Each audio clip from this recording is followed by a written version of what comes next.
Warahmatullahi wabarakatuh. Perkenalkan, kelompok 3, izin untuk mempresentasikan hasil diskusi kami yaitu tentang administratif, keberatan dan banding administrasi. Kan saya Ardina Ayu Arianti dengan NIM 2300024177 dan rekan-rekan saya. Saya Laili Munawaroh.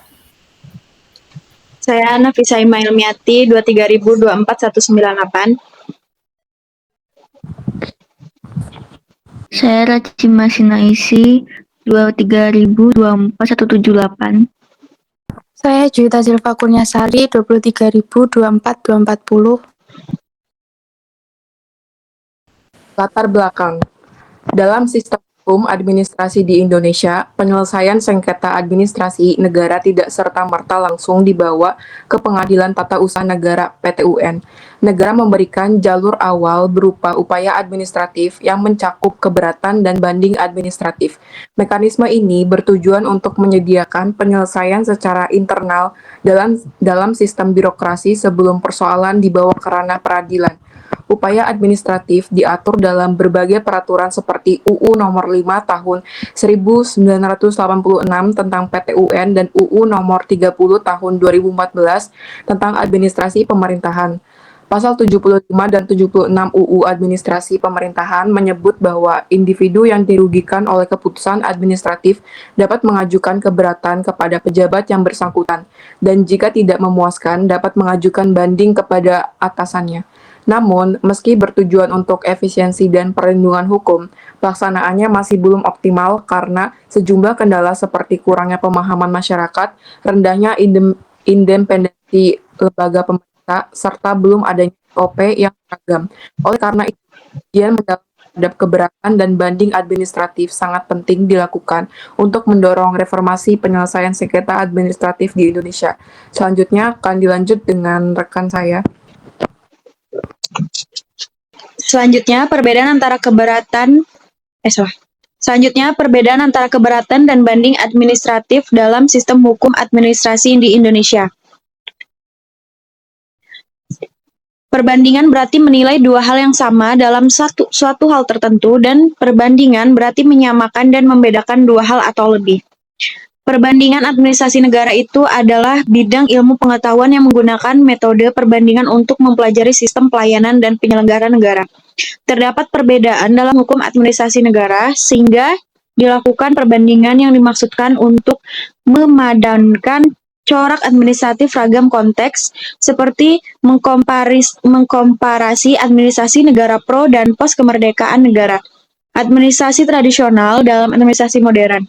Lembaga-lembaga ini menjalankan fungsinya melalui berbagai sistem administrasi. Prosedur pelaksanaan keberatan dan banding administratif sesuai Undang-Undang Nomor 5 Tahun 1986 Junto, Undang-Undang Nomor 9 Tahun 2004, Undang-Undang Nomor 51 Tahun 2009, dan Undang-Undang Nomor 30 Tahun 2014. 1. Keberatan. Keberatan diajukan dalam 21 hari sejak keputusan diumumkan. Ditujukan ke pejabat yang membuat keputusan, diselesaikan dalam 10 hari kerja. Jika tidak dijawab, dianggap dikabulkan dan harus diputuskan dalam 5 hari kerja berikutnya. 2. Banding administratif. Banding administratif diajukan ke atasan pejabat atau instansi lain. Pemeriksaan ulang oleh instansi atasan bisa berlanjut ke Pengadilan Tinggi (TUN). Banding bisa dicabut sebelum diputus. Putusan menguatkan, memperbaiki, atau membatalkan keputusan sebelumnya. Selanjutnya, efektivitas keberatan dan banding administratif sebagai upaya perlindungan hukum terhadap keputusan pejabat administrasi negara. Kelebihan, yang pertama, lebih hemat waktu dan biaya dibanding langsung ke pengadilan.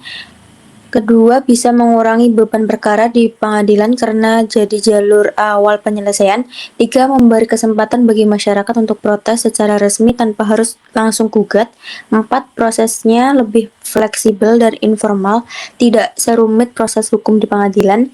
Yang kelima, kalau berjalan dengan benar, bisa memperbaiki keputusan pejabat yang keliru dengan cepat. Kendalanya, yang pertama, kurang sosialisasi, banyak orang yang bahkan nggak tahu mereka punya hak ajukan keberatan atau banding. Yang kedua, prosesnya sering ribet dan berbelit, bikin orang malas atau bingung ngurusnya. Yang ketiga, yang memutus keberatan kadang masih satu atasan atau satu instansi, jadi tidak netral atau tidak adil. Yang keempat, tidak ada pengawasan waktu yang ketat, bikin penyelesaian lama dan ngaret. Yang kelima, hasilnya tidak mengikat secara hukum, jadi tetap bisa digugat lagi, akhirnya balik ke pengadilan juga. Yang terakhir, karena semua itu kepercayaan masyarakat rendah terhadap mekanisme ini. Selanjutnya, tantangan dan hambatan dalam pelaksanaan upaya administratif, serta bagaimana solusi untuk mengatasinya. Yang pertama, dari upaya administratif merupakan mekanisme non-yudisial dalam hukum administrasi yang bertujuan sebagai kontrol internal atas tindakan pejabat negara sebelum dibawa ke pengadilan. Namun, implementasinya menghadapi tantangan normatif, struktural, dan praktis. Hambatan utama antara lain rendahnya pemahaman masyarakat tentang hak administratif dan prosedur keberatan, netralitas pejabat pemeriksa yang sering berada dalam struktur organisasi yang sama, serta ketiadaan regulasi teknis dan SOP yang seragam. Lalu solusi yang ditawarkan meliputi peningkatan literasi hukum masyarakat melalui penyuluhan dan pendampingan hukum, pembentukan lembaga independen untuk menangani keberatan guna menghindari konflik kepentingan, serta penyusunan SOP nasional yang jelas dan seragam. Selain itu, peningkatan kapasitas pejabat administrasi melalui pelatihan berbasis prinsip good government juga diperlukan agar mereka dapat bekerja secara profesional dan akuntabel. Untuk kesimpulannya, mekanisme upaya administratif dalam bentuk keberatan dan banding administratif merupakan bagian penting dalam sistem hukum administrasi Indonesia yang bertujuan memberikan perlindungan hukum awal kepada masyarakat atas tindakan atau keputusan pejabat tata usaha negara. Sebelum menempuh proses litigasi di Pengadilan Tata Usaha Negara atau PTUN, keberatan diajukan kepada pejabat yang mengeluarkan keputusan, sedangkan banding administratif diajukan kepada atasan pejabat tersebut. Keduanya diatur dalam berbagai peraturan perundang-undangan, khususnya Undang-Undang Nomor 5 Tahun 1986 tentang Peradilan Tata Usaha Negara serta Undang-Undang Nomor 30 Tahun 2014 tentang Administrasi Pemerintahan. Upaya administratif memiliki potensi sebagai instrumen penyelesaian sengketa yang efisien, cepat, dan berbiaya murah, namun masih dihadapkan pada sejumlah tantangan. Hambatan tersebut mencakup rendahnya tingkat pemahaman masyarakat terhadap hak administratif, kurangnya independensi lembaga pemeriksa, serta belum adanya standar operasional prosedur yang seragam antar instansi pemerintah. Oleh karena itu, agar keberatan dan banding administratif dalam berfungsi secara optimal sebagai sarana perlindungan hukum yang efektif, dibutuhkan penguatan kelembagaan, regulasi, serta edukasi kepada masyarakat secara menyeluruh dan sistematik. Nah, sekian dari kelompok 3. Terima kasih.